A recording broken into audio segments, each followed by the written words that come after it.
We enter the profession of medicine with appreciation for the opportunity to build on the scientific and humanistic achievements of the past.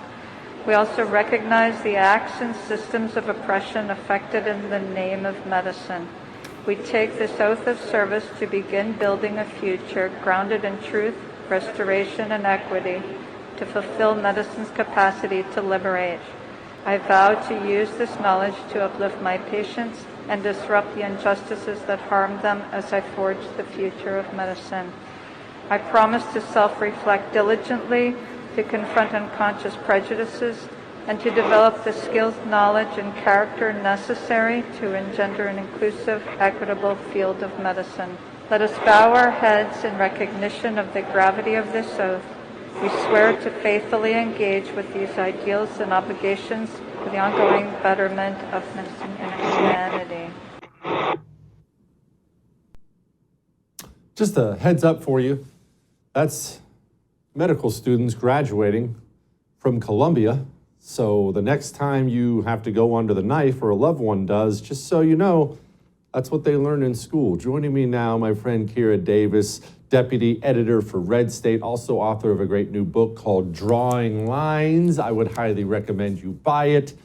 Kira, it frightens me when I take a step back and consider this, because I think about this a lot. You look at some idiot like Corinne Diversity hire, and people love to make fun of her. We all make fun of her because she can't communicate, a press secretary who can't communicate. But the truth is, the future of this country is your pilots, your surgeons, your cops, your people who aren't qualified for the job doing the job, and that's frightening.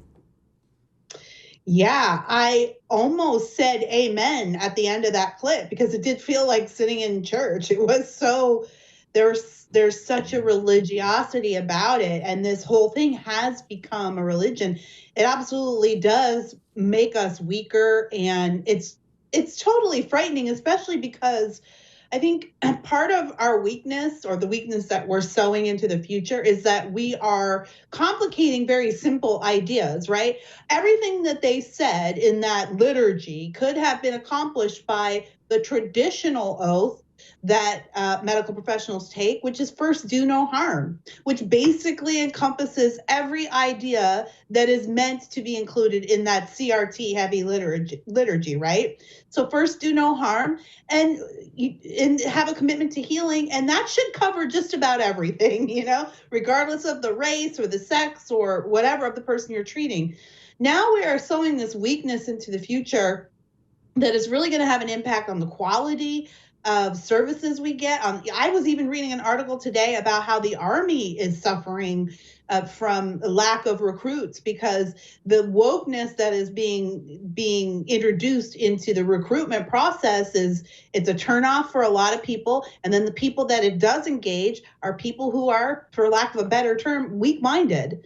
And weak minds build weak bodies. And that's not a really great position to run the military from. So I do find these things rather frightening. I mean, these aren't harmless things. And just as an anecdote, Jesse, I live in California, as you know, and this is the quality of doctor that we get here. And it prevents me from taking my children and myself to the doctor on a regular basis. I just cannot tolerate the lecture and the condescension that I get every time I'm standing in front of a doctor. They act like I don't know anything and that I actually don't have the best interest of my child in mind when I just want to ask some questions and have a quality conversation with my medical professional.